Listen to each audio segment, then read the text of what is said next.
Hey folks, sometimes we like to learn from the lessons of others.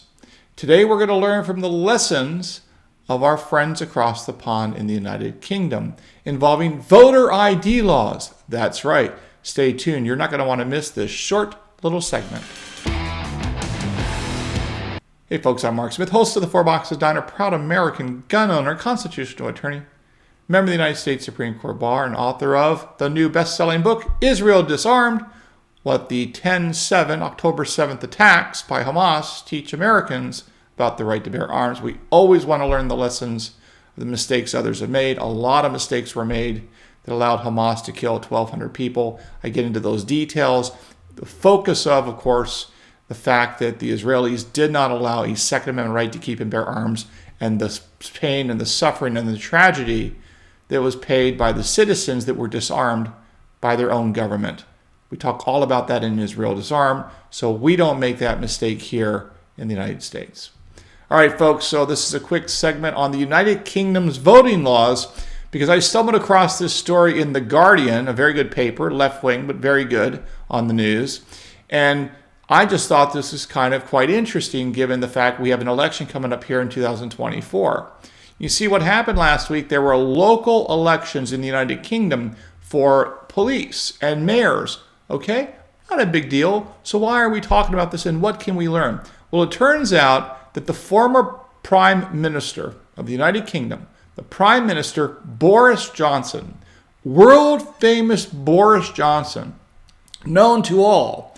He's like Donald Trump or Bill Clinton, or yes, indeed, even Joe Biden. That's how well known he is. He was the leader of the country for many years. Very well known guy even before that.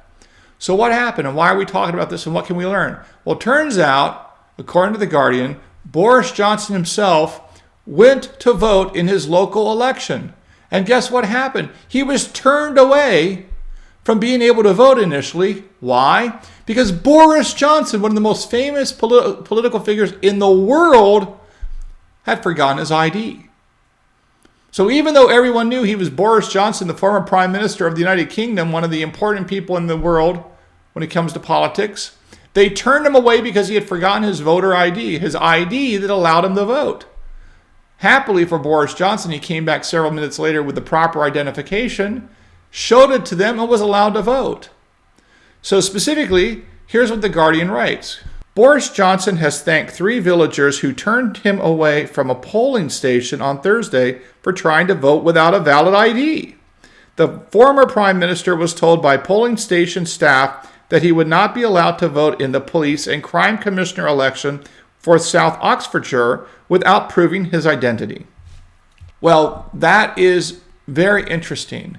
That here we have a United States Department of Justice under Merrick Garland. Thank God Merrick Garland is not on the Supreme Court. So we have Merrick Garland, the Department of Justice, whining and complaining about voter ID laws in the United States are problematic and difficult. And yet here we have strict voter ID laws that says you can't get on a plane without an ID. You can't buy stuff without an ID. And now you can't vote in the United Kingdom without an ID. Let us hope that Americans learn this lesson, because as we talk about here on the Four Boxes Diner, which of course references the 4 boxes of American liberty, the cartridge box, the soap box, the ballot box, and the jury box, one of the most important boxes of the 4 boxes of American liberty is of course the ballot box.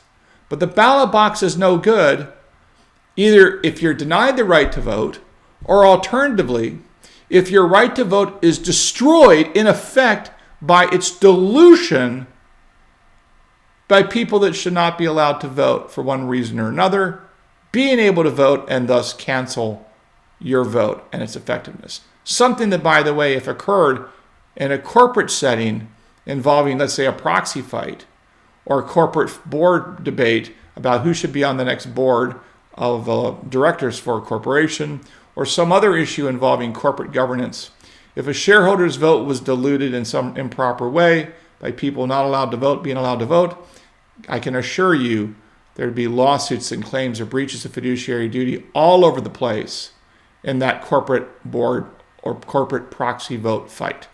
Nevertheless, very interesting story. As to what you do with it, I leave it up to you. But I thought this fascinating story from The Guardian, which I'll put a link to down below, was really worth noting, because if the United Kingdom is turning away Boris Johnson from a polling station because he did not have a proper government-issued ID to show he was who he was, I thought there might be some lessons here for all Western democracies, including and especially here in the United States.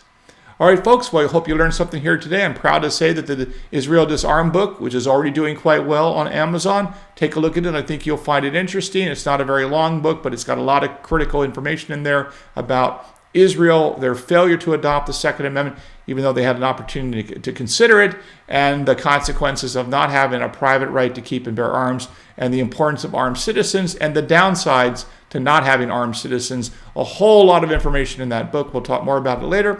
And of course, don't forget to subscribe and follow me on X at 4 Boxes Diner. And we will see you all soon here at the 4 Boxes Diner. Orders up. Table 2A.